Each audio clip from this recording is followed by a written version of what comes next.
if I put in $1,000, the most I could lose is $1,000. Whereas me, as the manager of the property and the sponsor of the deal, the bank could come after me and foreclose on me, and then go, come after my personal asset.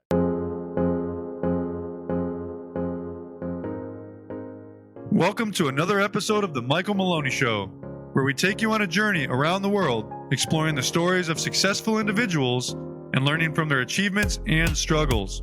Join us as we delve into the why and how behind their accomplishments and discover how to live a more fulfilling life. Yeah, so Jeff, I first met you at a football tailgate quite a few years ago, and then since then our relationship has grown quite a bit professionally.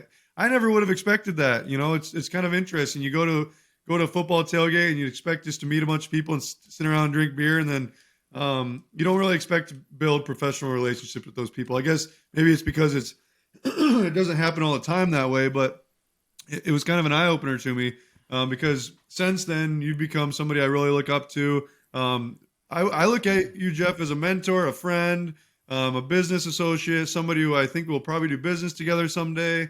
So we're friends, business people on all different levels. So it's pretty cool. But Jeff, I guess I just today I would really like to dive deep into what you do, why you do what you do, like what your vision of the world is, stuff like that. So first of all, I guess just tell us who you are. So, like you said, my name's Jeff Niemeier. I am the host of the Student of Money podcast. I'm also an entrepreneur. I'm a real estate investor, and I focus a lot on mindset and personal and professional development like yourself. So I started my first business in 2002, left my employer, started a technology business, ran that for several years. It was very capital intensive. I learned a lot. I made a ton of mistakes. I ended up selling that company 3 years later to a venture capital firm. Awesome. And started a second business, kind of a spinoff of that first one. I knew I eventually wanted to get into real estate, and in 2005, through my business, an opportunity actually came up to put an offer in on my first property. And how did you know you wanted to get into real estate, Jeff? Let me just stop you there quick. Yeah. Like at that point, when you were working, doing your own thing, what made you still want to seek other avenues of wealth? Well, I did have a family member that was heavily into real estate, and he was doing pretty well. So I always knew it was out there. But as I was doing my training for my business, I really dived deep into Robert Kiyosaki. And obviously Rich Dad, Poor Dad, Cash Flow Quadrant. I met Robert at a few national events. I was going to a lot of trade shows and a lot of events. And I actually was looking for opportunities, and it just seemed like all of that personal development. And Robert Kiyosaki obviously is a big real estate guy as well. So they talk about it quite a bit as well. So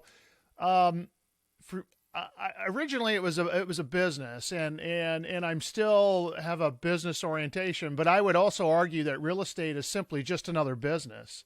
It's just kind of a specialty, but a lot of people use it for wealth creation and maybe have a primary job. But I said, why can't your business be in the business of real estate?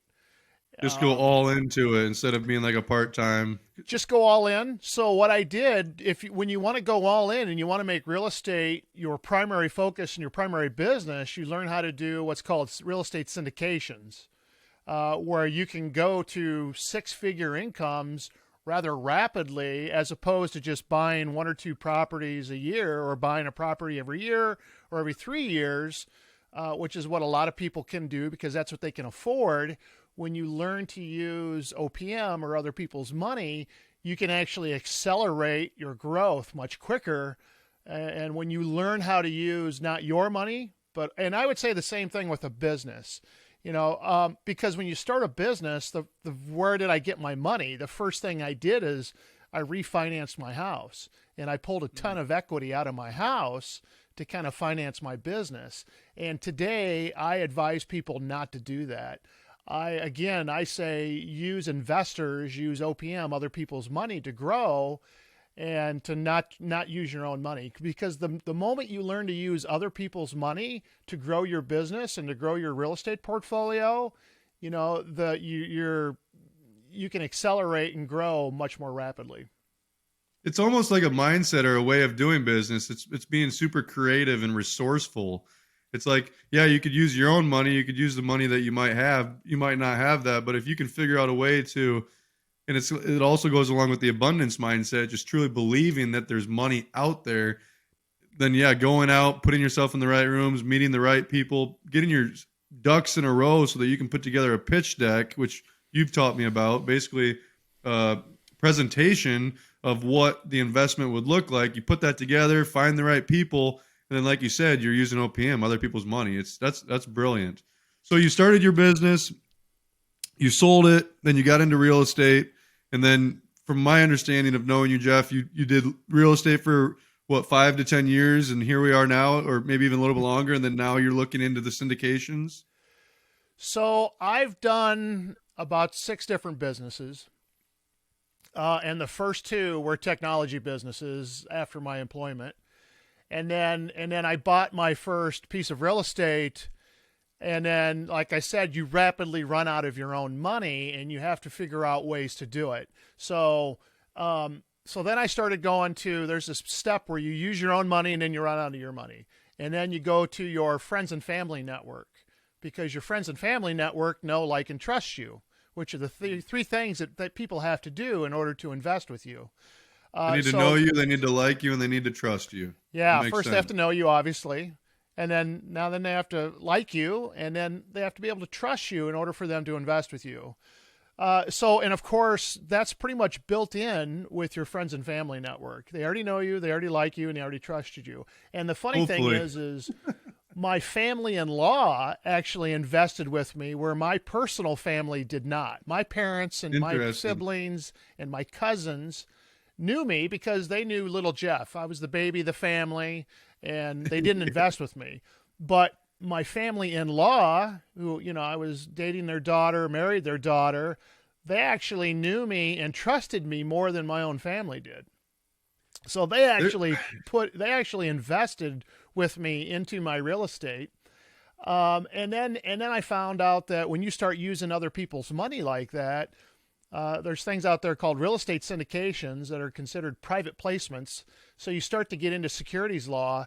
So about 2010, 2011, I really started diving heavily into securities and syndications and how do you grow your real estate portfolio using OPM or other people's money, and what's the legalities with that.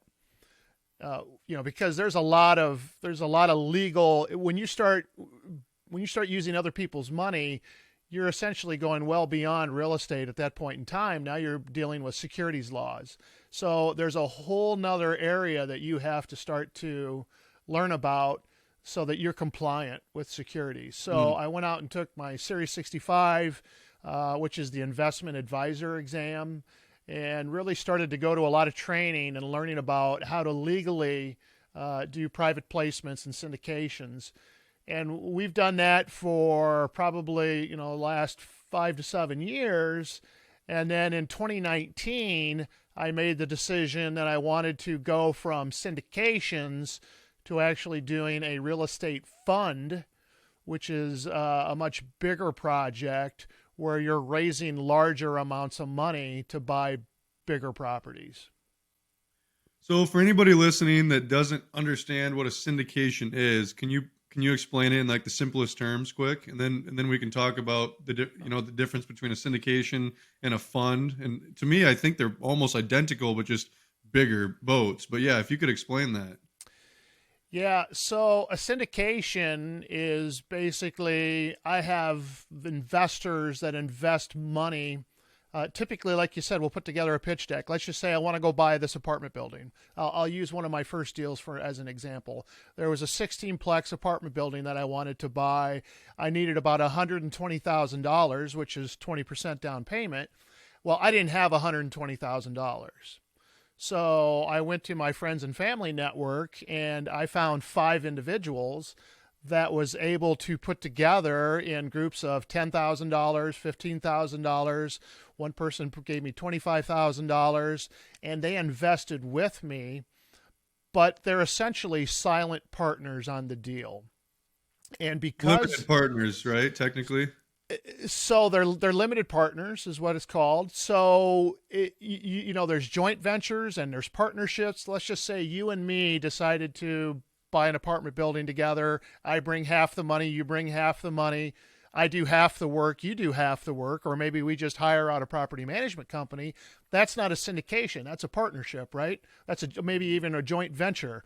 We have two entities coming together to bring down a bigger property than we can afford alone. But we both have responsibilities and we're essentially partners at that point in time. With a limited partner in a syndication, these are people that want to invest in real estate but don't want anything to do with the management of the property, right? They don't want to be fixing the toilets, doing property management, things of that sort.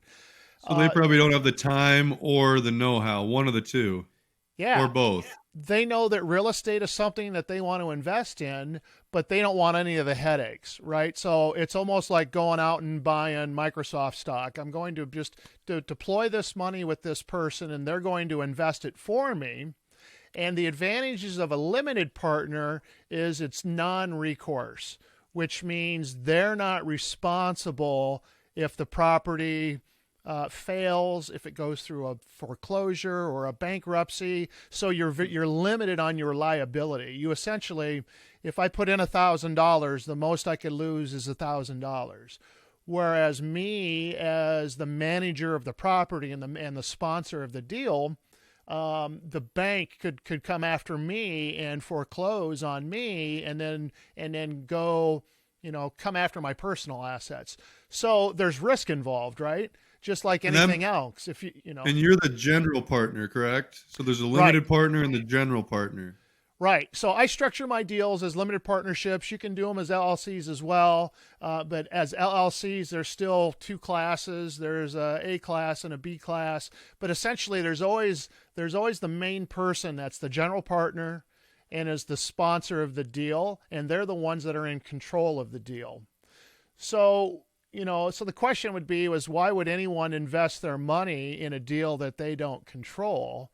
Well, again, that comes down to they want to invest into real estate because real estate is one of those three-legged stools, right? You've got stocks, you got bonds, which are paper assets, and you've got real estate. You can invest in businesses. So you're starting to dive into the world of securities. I mean, there's hedge funds out there, there's venture capital, there's private equity. There's crypto funds, there's all kinds of things that people can invest in that are private, and that's the difference. And now that's getting into a whole other thing. When I go out to the NASDAQ or I go out to the New York Stock Exchange and I go buy Microsoft stock, Apple stock, whatever, John Deere, whatever company I'm buying into, those are publicly traded stocks on the stock exchange, right? And those are available for everybody. Most people's retirements, their 401ks, their pension funds, all of those are invested into these public stocks and these public securities. Well, there's also these private securities, which is exactly what a real estate syndication is, that is out there that people can invest in. So the differences between what's public and what's private. So the big difference is with these private entities, you typically have to be what's called an accredited investor in order to invest in these. So when they talk about, well, these are available to the rich, but not to the public. And the government does that because they're always trying to make things safe, right? So it's safe to invest in the stock market and get these average returns in the stock market. Whereas the reality is a lot of the pension funds, a lot of your pension or your retirement, things of that sort, they actually invest in these private deals.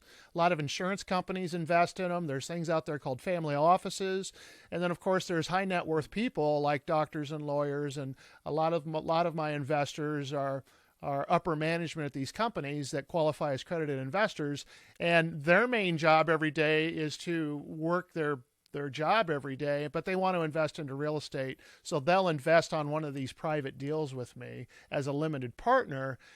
And then in exchange for that, not only do they get a return, but they also get limited liability protection in that they can only lose the amount of money that they actually put into the deal. Wow, that's some deep stuff, and to a lot of people who have never heard of it, like I've heard of syndication, I've read books about it, I've watched videos. I feel like I understand it pretty well, and you still just confuse the hell out of me. I mean, there's a lot to that, and it's literally it's like a foreign language to most people. But that's the exciting thing about it is like just by dipping your foot in it and just starting to learn about it or looking up a YouTube video, you're opening yourself up to a whole new possibilities of ways of making money. And, you know, as anybody can tell, you're not just going to go out and start a syndication on your own, right? Without knowing anything about this, but you could find somebody like Jeff who's putting together a deal or a fund and then go in as a limited partner, see how it works, see how he goes out and finds the deal, presents all the terms to you, you invest, it goes well, and then you meet people like Jeff, and then all of a sudden you're doing these kind of deals with them. So it's really exciting stuff, and you can tell like so. Also for anybody listening, if you go around town, like a downtown area, and you look and you see like a 200 unit apartment building, or like right now they're building a lot of these like 3 or 4 story buildings where the bottom level is like mixed commercial use, like you'll see restaurants or barber shops, salons, and the bottom level or bars, and then the top 3 are all residential. More than likely, that kind of building is funded with a syndication or some sort of fund. So a lot of times you find these wealthy business owners that they're like, okay, I have all this money, but I don't have the time to go and invest this. So then they find somebody like Jeff who's working his day, every single day during the day, Jeff's working on putting together deals, putting together these plans, and then presenting them to people like I was just talking about, business owners with money that they have the money, but they don't have the time. So they divert the money to Jeff, and then they're still making good income rather than just putting it into the stock market. It's just higher risk, higher reward, probably. Would you agree with that, Jeff? Yeah, but they're calculated risks, and again, that's part of the disclosures that you give out. But there's tons of examples. We're in Eastern Iowa, where they've talked about like building a casino in Cedar Rapids. Well, the group that put that bid together to go to the Iowa Gaming Commission to get that casino license, that's a syndication. That's a group of probably tens, if not hundreds, of investors that are putting money into to build that casino. Also, ethanol plants in Iowa are typically done as a syndication. So they approach a lot of farmers that obviously are in the corn industry, and a lot of farmers will invest into ethanol plants and be owners as limited partners. So there's like you said, there's a lot of these bigger investments that are out there that people really don't, the average person on the street can't take advantage of because they're private and they really don't know about them, and they don't really talk about it a whole lot. But that's exactly where the big money is. And I'm actually amazed on how much like insurance companies invest into real estate that you never really think about and you really never know about, but they're a major player. And so are like large properties, probably into large properties. Yeah. And like I said, pension funds are into it. These colleges that have, what do they call their group, the money for the colleges that they have, there's their scholarship money and things of that sort that they have to invest. And they put them into these private placements. And then, of course, there's family offices, which are basically high net worth individuals that basically have an entire team that they hire to deploy their money and invest into deals. So they just don't give their money to Wall Street. They actually have their own people that they're looking for deals that depending on what their criteria is for each family. So, there's a lot of people out there that qualify, that can invest into these deals, and just about every business owner is typically an accredited investor as well. They also opened it up, and I will say too, they also opened it up now recently within the last few years that if you're an attorney, if you're a CPA, if you have professional accreditation, if you're an investment advisor, if you've got your past your Series 6 or 7, which is for like broker dealers, those also are people that are accredited investors, and so it's not all about how much money you make. They also make it so that if you're a licensed attorney, then you're also considered an accredited investor as well. But again, we might be getting outside the scope as far as the original, but that business is completely different than just being a real estate investor and buying some rental properties, I guess. Yeah. The old phrase, the more you know you need to learn, or whatever. Something like that. It's just like, wow, you dip your feet into real estate, single family, and then you go to multifamily, and then, it's really, really pretty sweet. So Jeff, and anybody watching the video can see that Jeff is wearing a shirt that says Student of Money. And Jeff, I want to hear more about that. I think somebody who's interested in what you've been talking about might benefit from learning more about Student of Money. So what do you have going on there? So Student of Money is the branding that I had decided to use because that's what I am. I'm a student, and I'm always learning, and you never stop learning. And when I say Student of Money, everybody works for money. We go to work, we get a job, all of those things.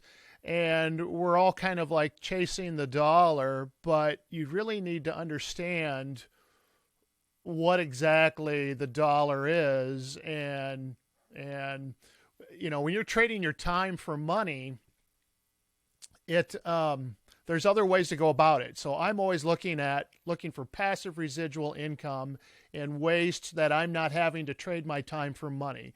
So passive residual income.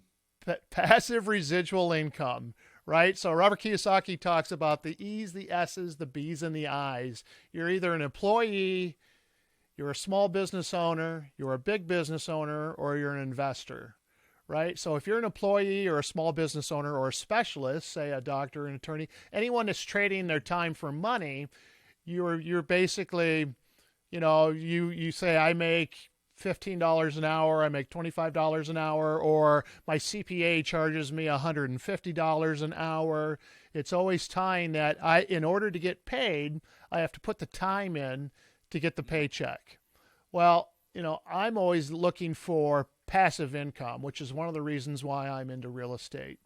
So I don't want to be chasing the dollar and having to put in time. I'm always looking for passive means which will free up my time and actually buy back my time.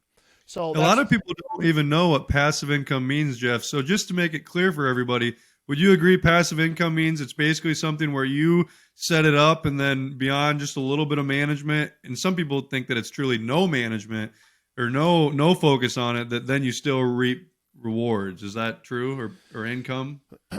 Passive income should be where if I was to step away for a month and go on vacation, I'm going to get paid and it's going to keep coming in whether I'm working or not, so that when I go to work to increase my passive income.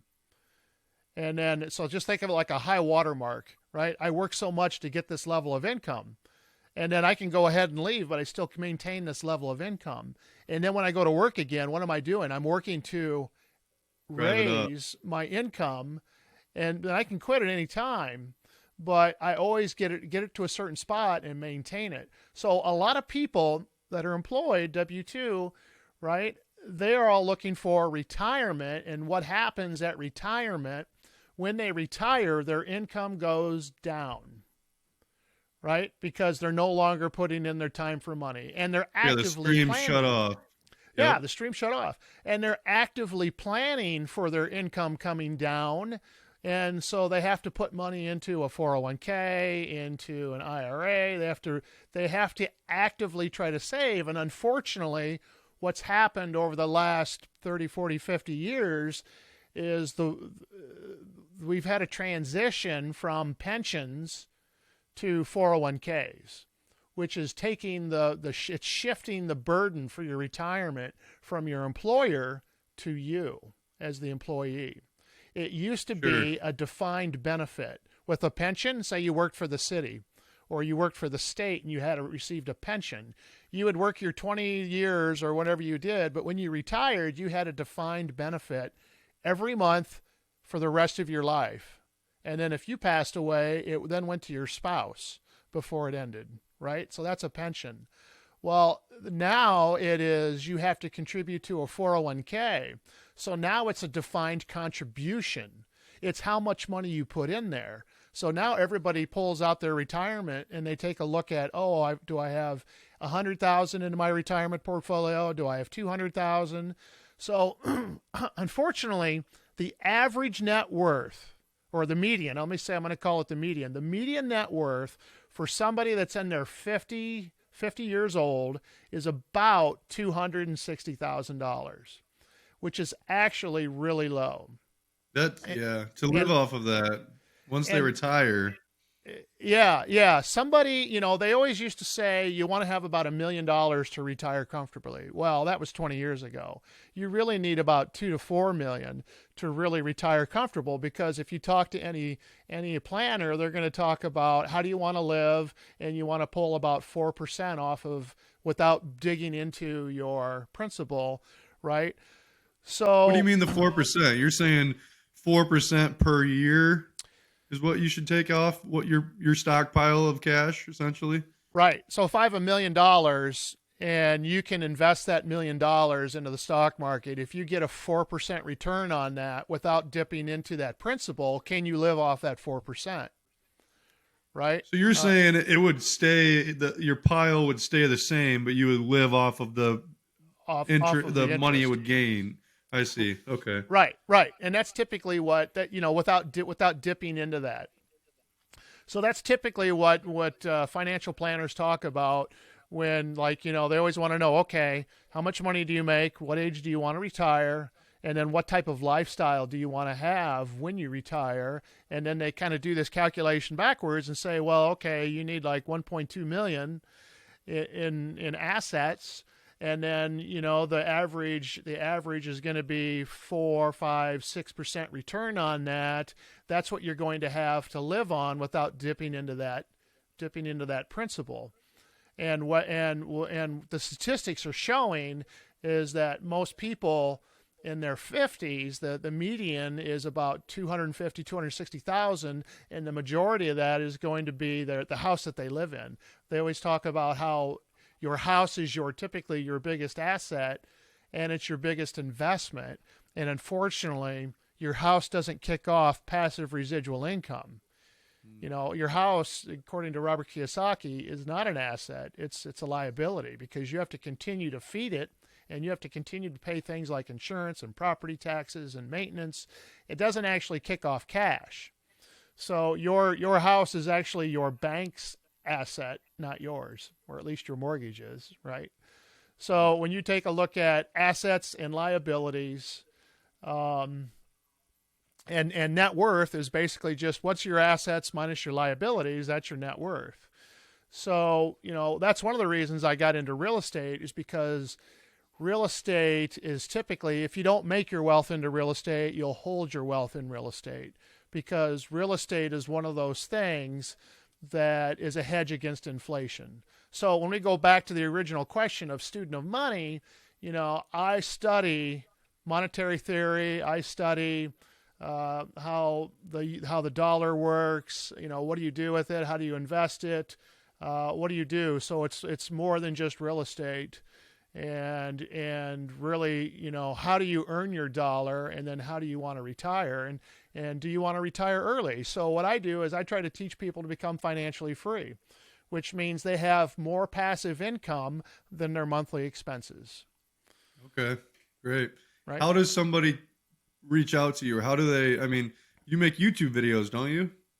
Yeah, I've got a YouTube channel out there, Student of Money, you can find me at. I've also got a website at studentofmoney.org that I also post our videos on. I've got our weekly podcast that is out there. It's on iHeartRadio, it's on Apple, it's on Amazon, it's on all the typical Student of Money platforms out there. podcast. Yep, Student Student of of Money Money podcast. Okay. podcast and the Student of Money YouTube channel. And then, of course, you can find all of the links and content to that at our studentofmoney.org website. Well, and if you are local to Jeff and I, the Cedar Rapids, anywhere in Iowa, I believe it's the last Sunday of the month. Is that right, Jeff? Yeah, it's typically the third or fourth Sunday of each month. Jeff has a financial mastermind event, like Jeff just said, third or fourth Sunday of the month at the Cedar Rapids Public Library, in an auditorium there. Great opportunity for anybody looking to get into real estate, learn more, just rub their shoulders with other people who are doing it. It's a great spot to go. And then that's an opportunity for you to meet Jeff in person. He's the kind of person where if you have any kind of a question, he'll nail it, he'll answer it, he'll go in depth. And he's the kind of person you want on your side, whether you're already investing or you're looking to get into investments. He's definitely great when it comes to that. But Jeff, now, so we've kind of talked about what you're really good at, what has led you to become good at it and so interested in real estate. Now, I guess I'd like to kind of learn more about what you do in your free time, because what you do with your life right now does take a lot of focus and a lot of hard work. And to a lot of people, they would say, no, I'm not going to do that. I'm just going to start a business and live off of that. Or I'm just going to continue to work at a job and just live off of that. But everything you do is not easy. And so I'm wondering, why do you do it? What is your goal with everything that you have going on? And that's a deep question. So you probably have to think about it for a second. Yeah. I mean, everything is thought out kind of ahead of time and kind of pre-programmed. So I do everything with a purpose in mind, I guess. So, I'm always taking a look at one of the major things, and as an entrepreneur or a business owner, you could probably relate, is an idea called delayed gratification, and that you have to put your time in first before you get a return on it. And a lot of times when you're building a business or when you're building a brand or we're doing what we're doing, we're putting in a lot of time and effort and a lot of work to build this brand up, but we're not getting paid. And that's the difference. It's like a belief in the later return. Yeah, for sure. Yeah, that you have to put, if I want a fire, I have to put the wood in first before I get the heat. That's a good analogy, for sure.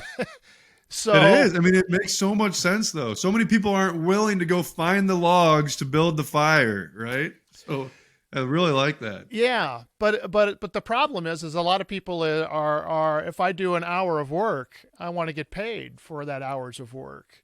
Totally. They're not willing to take the risk, or maybe they're just struggling. They're redlining too much, right?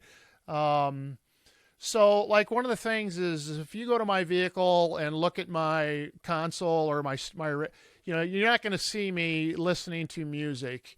I am totally, almost all the time, engaged in audio learning.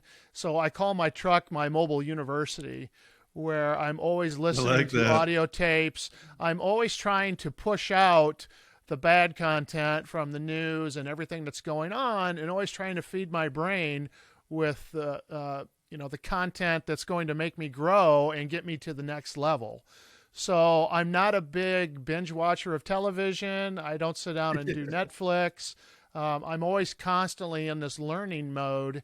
And, there's a concept that I was taught early on that you really need to guard your gates, which is your ears, your mouth, your eyes, on what you're bringing in.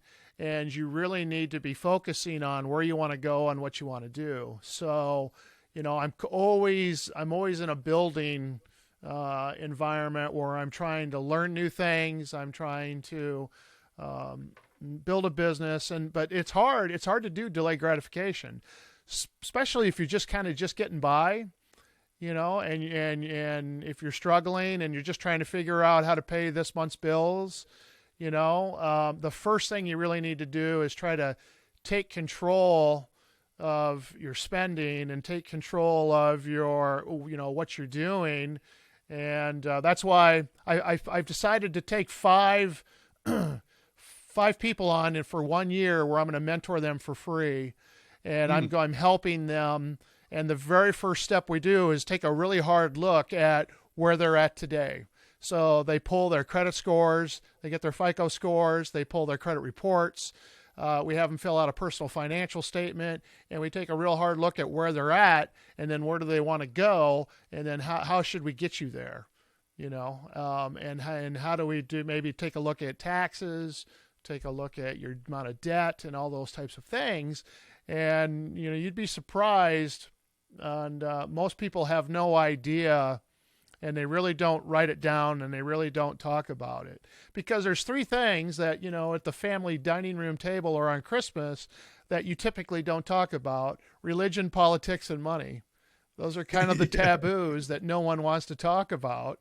And the reality is if you don't talk about finances, and if you don't talk about money, that's unfortunately, that dictates a lot. That dictates the house you live in, the kind of vacations you have, the lifestyle you live, and all of that stuff.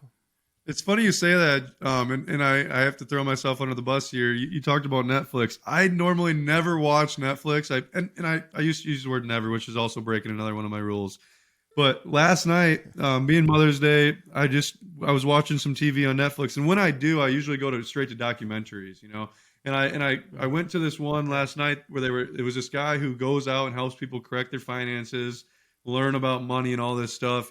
And he was talking about how most relationships, he was really talking about significant relationships, people don't talk about money unless they're fighting. Like that's usually the time that it gets brought up. And oftentimes money is the root for divorce. And so if you're in a relationship with somebody, it's really, and especially before you even get married, it's important to have the conversation with your significant other. Like, what are your goals? What do you want to use money for? What are you okay with using money for? What are you against using money for? Like, what do you want to do with your life with money? Because so many people have different ideas, and a lot of what their ideas are downloaded onto them when they're younger from their parents. So it's a really deep philosophy that you want to make sure you're talking about money with people. But from the original question, Jeff, was what is the driver, what is the why? And to me, it sounds like from you saying that you're doing 5 free, you're working with people, 5 consultations. It sounds like you're really into like helping other people also be successful with finances. Is that what I'm hearing?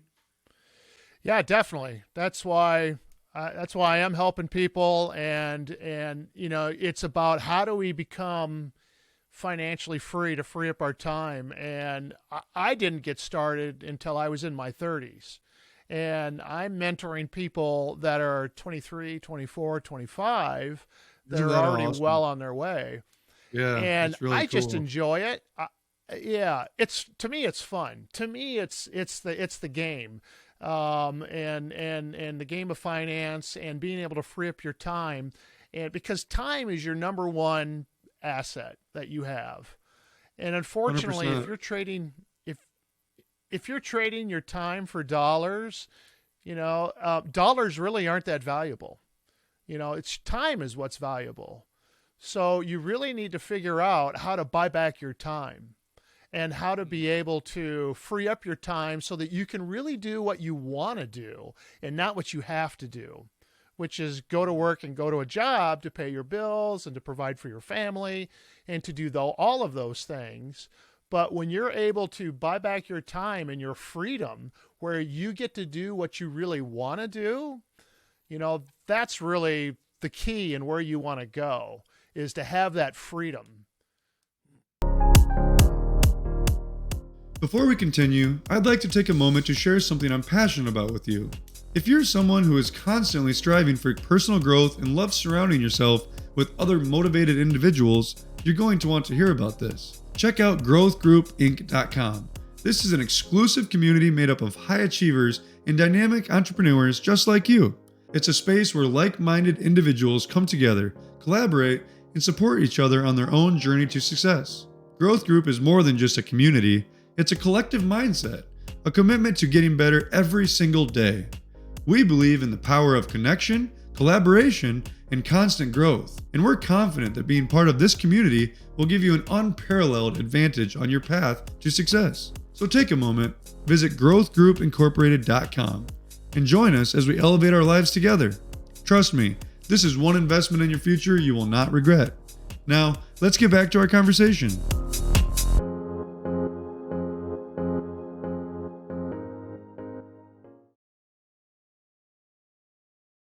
For sure. Yeah, you think about a business person, they need to be opportunistic, and it's just like you said, taking taking action on an opportunity to use your time, put your focus towards something that will reap higher rewards than you just doing it yourself or like working. I mean, yeah, it's entrepreneurism to somebody who has never done it can be really overwhelming just because it seems like there's so much, but it's worth it in the end because like you said, you get to do with what your time you get to spend your time how you would like to. And you know, I'm a believer in God. I don't know your religious beliefs, Jeff. We don't need to get into this on the show, but you know, there's something to be said that we don't know if there's an afterlife. Even if you do believe in afterlife, there's no guarantee. And so let's do what we can with this life. And truly, in my opinion, an entrepreneur is somebody who is willing to take the effort to, while life is already crazy, identify an opportunity, fact check that opportunity to create belief in yourself that you can successfully live out the endeavor, and then just go for it and go for it and let the belief that working for yourself and creating something on your own is way more rewarding than, like you said, working for trading your time for money. I mean, it's nothing against that. That's probably more common than owning a business, but at the same time, I'm never going to try to talk somebody out of running a business because there's something to be said for starting something on your own and growing it and having it run itself. That's much more safe and secure than working for some company that at the end of the month looks at their balance sheet and says, whoa, we've got way too much in labor. We've got to cut 100 of our 400 employees. And then next thing you know, you're out of your job. So I think there's multiple reasons, great reasons to try to do it and to seek out opportunities to try to build your own business. And if anybody's looking for those kind of things, especially in real estate, Jeff is the man to talk to. I mean, like he just said, look at this guy. He is literally helping 5 people out of the kindness of his heart, just because he wants to give back. He wants to teach people. And he's teaching people that are in the low 20s. Jeff just said how he didn't get going in real estate hardcore until his 30s. Think about what he's doing for people that if they take his advice and run with it, it's pretty freaking cool. Yeah, there's a couple people that are really knocking it out of the park and starting out early, and you know, they're going to be successful. They're trying, you know, there's one guy we're working with that's got a lot of rental property, and his goal is obviously to replace his full-time employment, replace his job. There's another guy doing short-term Airbnb rentals that is his full-time gig, and he didn't go to college, and you know, he's continuing to also get long-term rental income with apartment complexes as well as the short-term rentals. So, you know, it's just fun watching these guys at their young age because they're so successful, and they've already got not just one house, but they've got multiple houses that are working away, and they're just much happier, and they're safe. It's more safety. I think there's a fallacy out there that if you've got a really good job, it's safe and secure. I know of 3 of my friends that I'm 53. They've worked for their big companies for 20, 25 years, and they all got laid off or fired. Yeah. You know, and they were highly paid individuals, and they got let go. And they basically said, I've got to go find work for 5 to 10 years before I can start drawing on my retirement. And, you know, so that whole, I think, job safety, there's nothing more safe than owning your own business and being entrepreneurial, because I'm not dependent on someone else for my success. You know, I've tried firing myself. I can't do it. I just can't, you know. I can't fire myself. You hit the nail on the head there. I mean, a lot of people don't start a business or don't quit their job because of the uncertainty, also known as the risk, the unknown of what could happen if they quit their job. But what a lot of people don't realize, because they aren't looking at it from the business owner perspective, that their job is more risky than them taking a risk and going and starting a business. Because what a lot of people underestimate is how much time, if they're healthy and they take care of themselves, they have in their life, and what they would do if they failed. I don't fear failure. I really don't. Like, if I fail, it's a Yeah. opportunity to learn, Yeah. right? And that's what gets so many people, the analysis paralysis. They just analyze everything, and just try to figure out why they could, or why they would be successful, why they won't be successful. And yeah, you definitely have to do that. You have to build that intuition muscle as an entrepreneur, but don't let the analysis of should I do this or what if I fail prevent you from going into an endeavor. So, Jeff, with everything you okay, so this next question is going to be really good for anybody who wants to get into real estate, who is interested in finances. Jeff, since you really got hardcore going into real estate in your 30s, if you could go back and give your 18-year-old self some advice, what would you tell yourself? Yeah. Start early and then follow a mentor. Find a local mentor that's is doing or has done what you want to do, and mirror them. So there's a lot of national mentors that I can read their books and I can go to their seminars and things like that, but you almost need someone also local, like maybe Eastern Iowa or something, or someone. That's why I say go out to these mastermind groups, go out to these monthly meetings, and talk and find some of these people. So I would tell myself, one, start earlier, because there really is a thing called momentum, and there really is where things start to exponentially grow. So the earlier you start, the better. And then find a mentor and find someone local. There you go. Go to somebody who's done it. Yeah. If you won $10 million tomorrow, and I think I know what you're going to say to this, where would you spend it? I would put it into my own fund. I would create a family office, which is what these guys do. Is they take this large amount of money, and I wouldn't go out and buy a bunch of stuff. I would actually go out and buy a bunch of assets, and then live off of the cash flow of that assets. So when you say assets, for somebody who doesn't know what an asset would be, yeah, an apartment building, an apartment that, complex. Yeah, an asset is something that puts money back into your pocket, and a liability is something that takes money out of your pocket. That's why Robert Kiyosaki says your home is not an asset, because your personal residence takes money out of your home.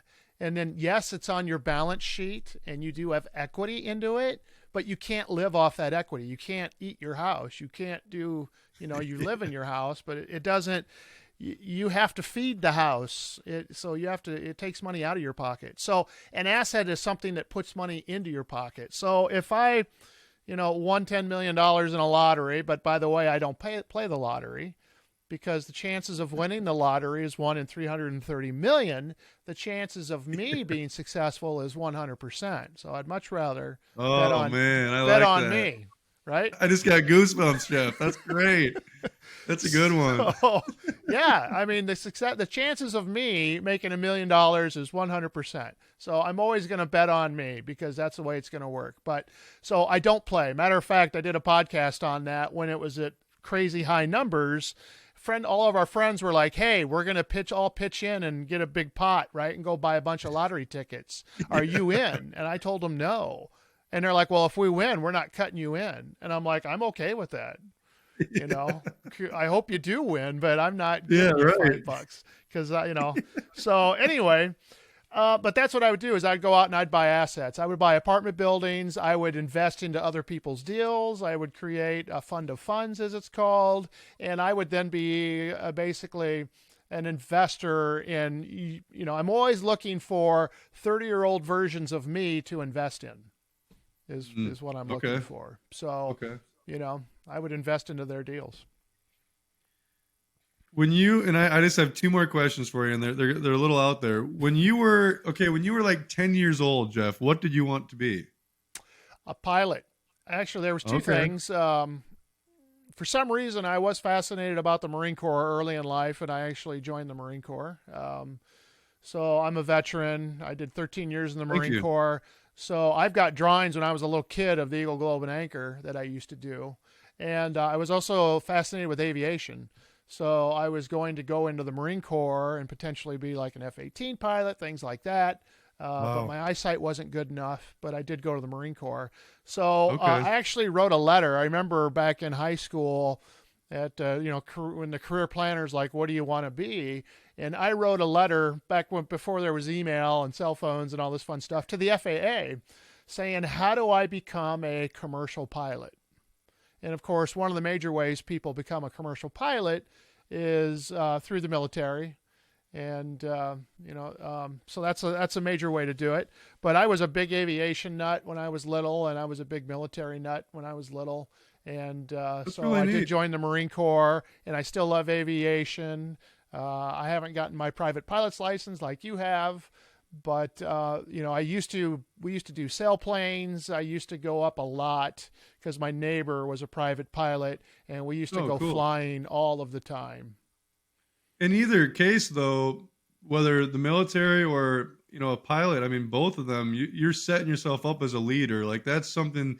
Either path is advanced and not easy. So that's pretty cool. I didn't expect to get that takeaway from what you said, but just from you saying that you would like to be a pilot or in the Navy, that's pretty cool. I mean, a lot of I guess you could say probably off. It's somewhat common for kids to say that kind of stuff, but then again, you compare to what you wanted to be to where you are now, where you're piloting your life and you're in control of your funds.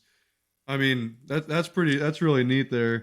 What the great thing about the military, and I just want to bring this up, and Robert Kiyosaki talks about it too, is what you learn in the military is leadership. And that is the number one goal, especially in the Marine Corps. They really push leadership and mission first, esprit de corps, and we are going to finish the mission, and that for an entrepreneur is what you really need, because an entrepreneur or a business owner is really a leader first, and it's their Amen. job to lead the business and to provide that leadership and management to your employees and to your staff. So that was the one big takeaway that the military really drives and instills in you. Hmm. Well, you see a lot of successful past military professionals starting businesses, and Yeah. that's really cool. And that probably has a lot to do with what you were talking about there about leadership. So I my would last question, Jeff. Sorry, go ahead. I would also say college athletes too are Sure. typically really good business owners, because that when they compete at the collegiate level in athletics, Division 1, 2, or 3, or whatever it may be, that competitiveness, which is one of the things I really love about athletics and sports in general, is that it really is gearing you towards competitiveness and leadership skills and kind of the same Teamwork. path. Yeah, So, yep, 100%. yeah, That's true, and I've also thought about that too. Just to be a high school athlete and be seen and do well enough to also get into college, and then to be successful in college while all your friends are, and you probably are too, partying and hmm having a good time. That takes a lot of self discipline and leadership, and yeah. I couldn't agree more. That you start to, I'm sure you can relate. The older I got, the farther out of high school I got, the more I realized how I was a rarity, how it wasn't, and not that I'm like super smart or anything, but that I had that grit, I had the hard work. If I was going to set myself up towards something, I was going to do it. I was going to freaking find a way to do it. And this, you see the same thing in athletes. You see the same thing in military professionals. They just have it. They have that drive to just, let's get it done. We're going to set ourselves up for this, and we're going to follow through. And I think that's really some great stuff there. So my last question for you, Jeff, what is the most important lesson, and it might take you a second to really think about this, but what is the most important lesson you've learned in your entire life? Like what has caused the most difference in your life, or what's the one rule of thumb that you always live by? I would say it's got to be this: be a constant student and be a constant learner. Just because you've left school And just because, you have to grow into the person that you want to become. So you are in life right where the past has brought you because of what your experiences and what you've done. So if you want to grow and you want to make more money, live a different lifestyle, own a business, whatever it is, you have to grow into that. You have to become that person. So, and the only way to do that is through personal development and to continue to grow. So you can't stop growing. Yeah.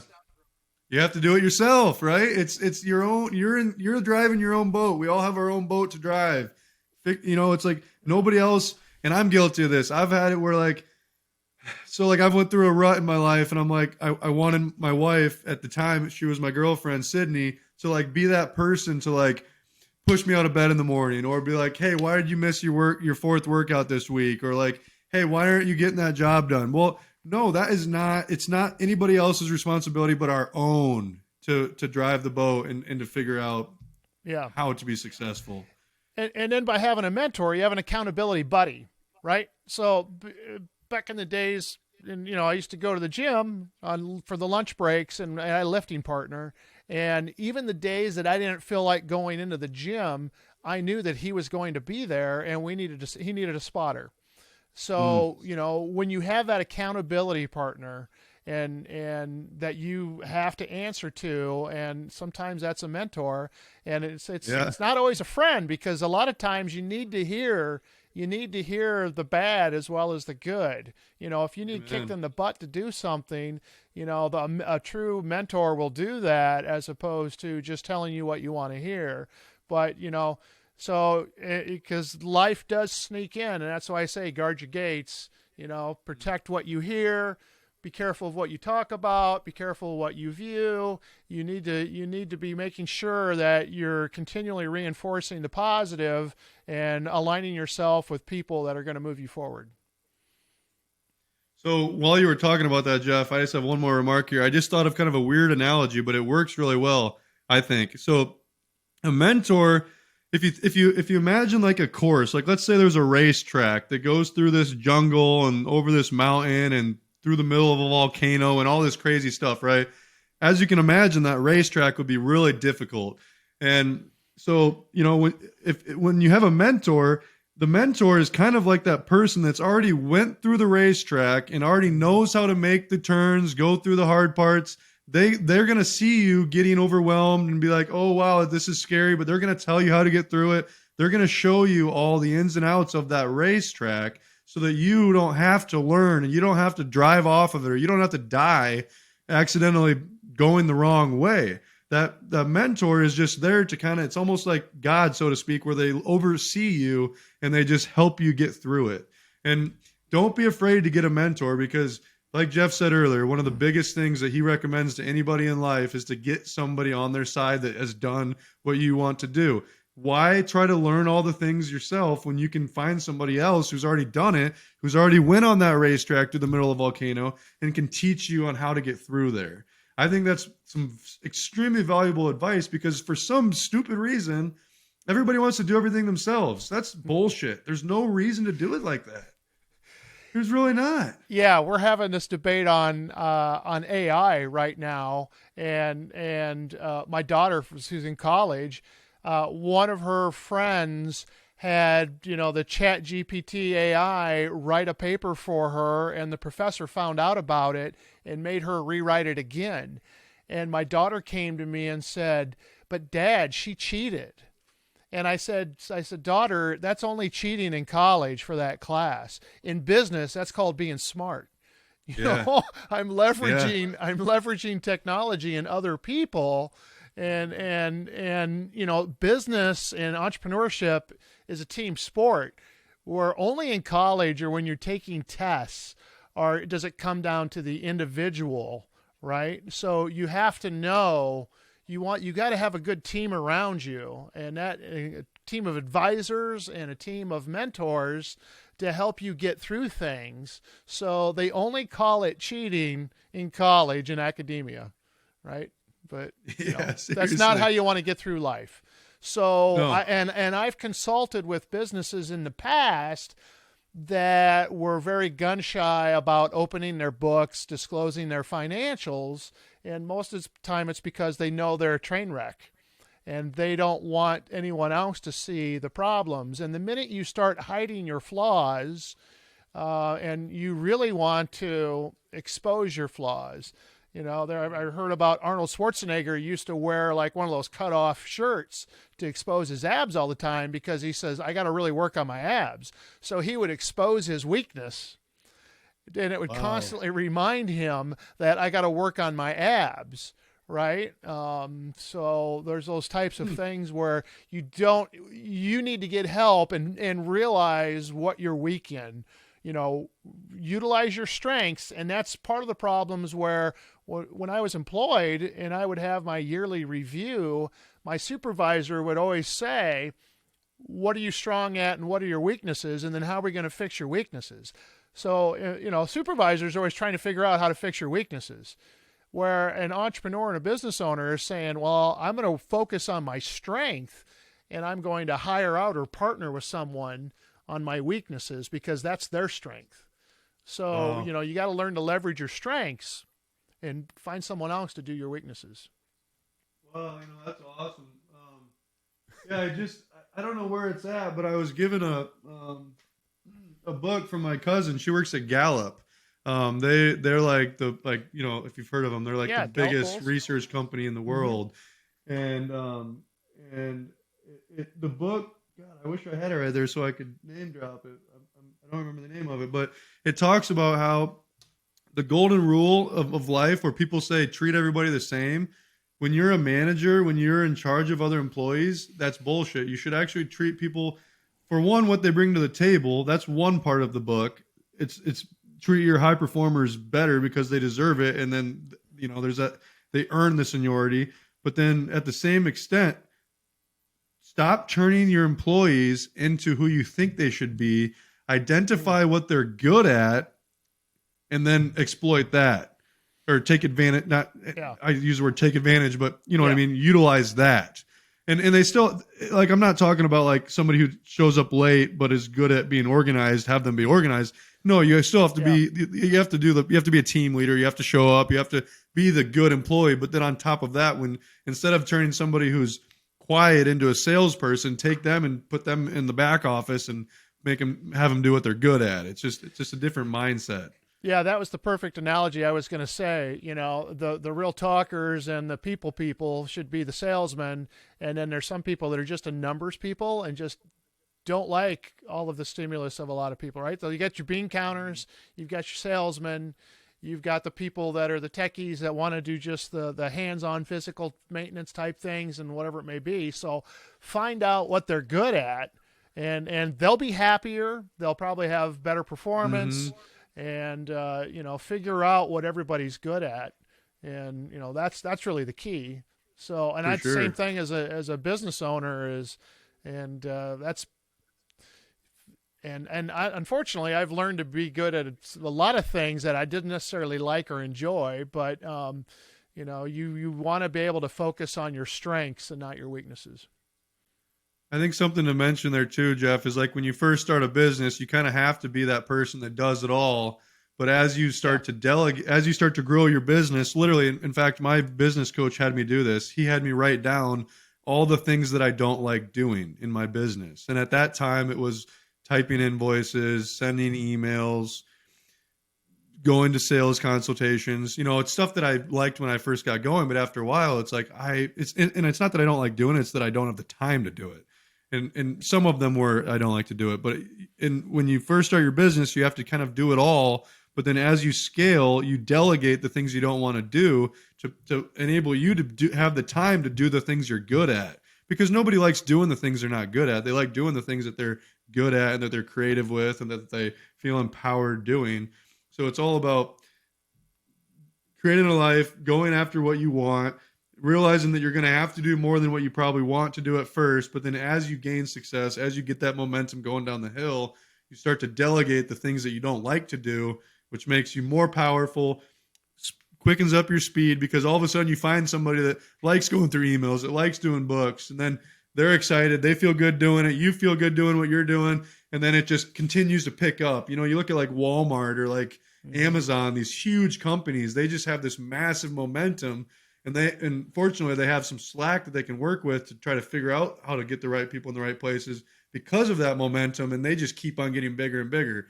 Like a lot of people say the rich get richer, and that's definitely true. But it's not because they're bad people. It's because they're smart and they figure out how to exploit their focus in the right avenues in the right ways.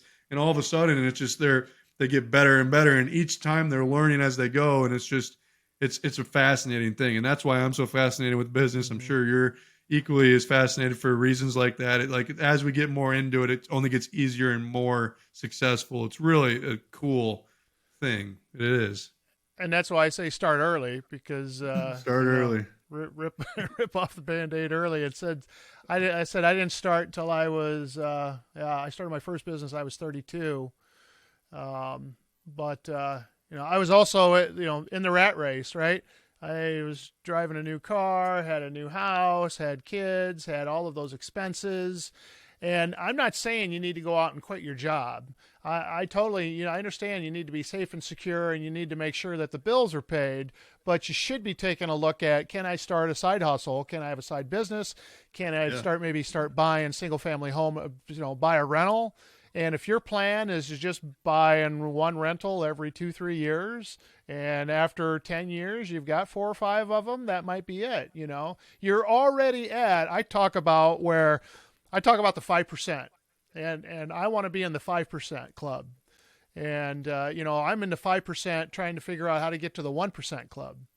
So, but when you take a look at, we talked about high school and early on, everybody has hopes, dreams, ambitions, and what they want to do. And if for some reason, only 5 out of 100 actually make it to be financially secure and independent. And that's just ridiculous. I mean, when you've got this thing right here, a cell phone, and the technology that's here, when I started back in 2002, we were still up on dial-up internet. And we were still, wow. That's why my first business was actually high-speed internet. I was a wireless ISP. I was putting in high-speed internet into homes. But, with the internet and with social media and the availability with technology and AI and all the stuff that's going on, if you can't become financially free and independent and are a business owner in today's, then, you need to take a look in the mirror and figure out why, because it's easier than ever today. With these podcasts, with YouTube videos, with everything that's out there, there's so much free content that you can literally learn just about anything if you really want to and dive into it. Everybody has a choice. So you pay the bills in your job from 8 to 5. What you do in your spare time is what's going to make you financially free and rich.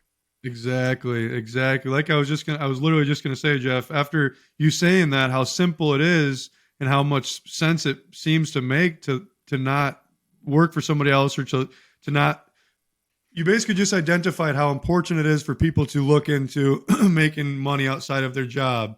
And to some people, that might be a little overwhelming because maybe they have 2 kids, they've got a family, they've got baseball practice, they've got all that. Well, yeah. I guess my biggest piece of advice that I could give out, the little that I know, is work on yourself. Imagine your brain is like a computer. The more information, the right information that you take in, you're basically downloading the software to be able to use it. And so when you read books, when you watch YouTube videos, when you read articles on Facebook, whatever it is that are important, you are downloading information, you're downloading the framework to be able to go out and do stuff. So right now, hearing Jeff say, if you can't start a business, if you can't see the benefit in doing all this, then you pretty much don't have a brain. Don't let that, and that's not exactly how you said it, Jeff. I'm using simpler words. To some people, that might seem overwhelming because they're not coming from the success side of already running a business. But the thing is the way in life, if you want a better relationship, if you want a better family, if you want to start a business, if you want to look better, the first place to start is on yourself. Yeah. Just cut out a few minutes every day to start reading real estate books, or start getting to the gym if you want to feel better. Like if you're not that confident, happy, motivated person, positively motivated person, you're not going to make it happen.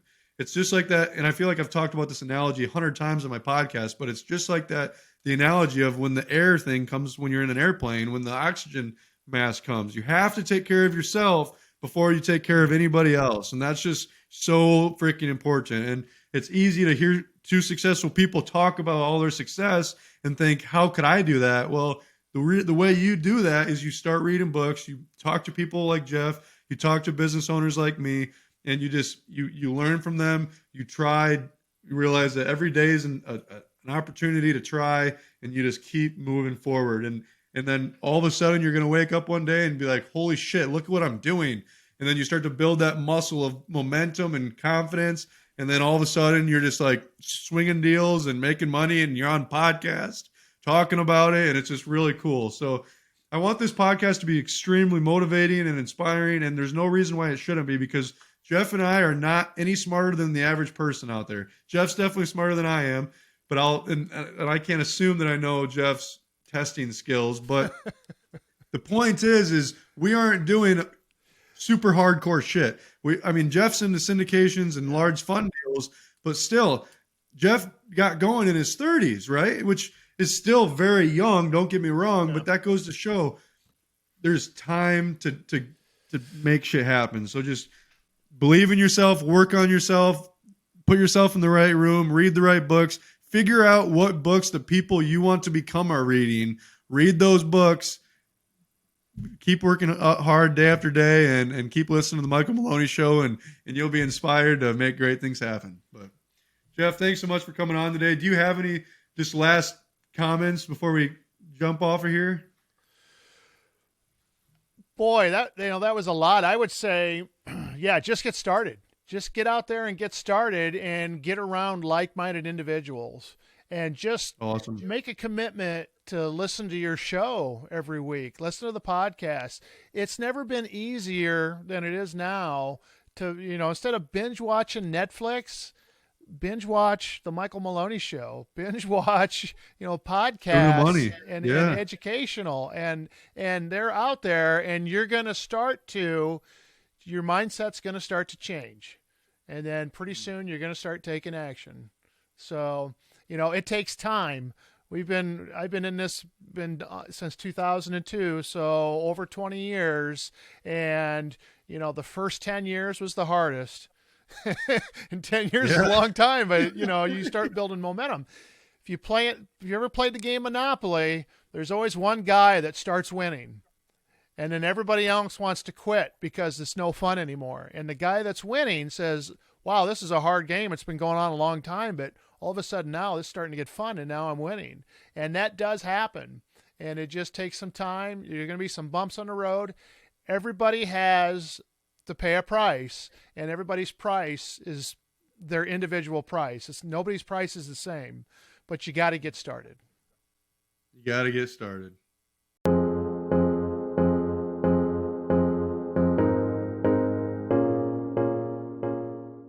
That was another episode of the Michael Maloney Show. Thanks for listening. Have a great day.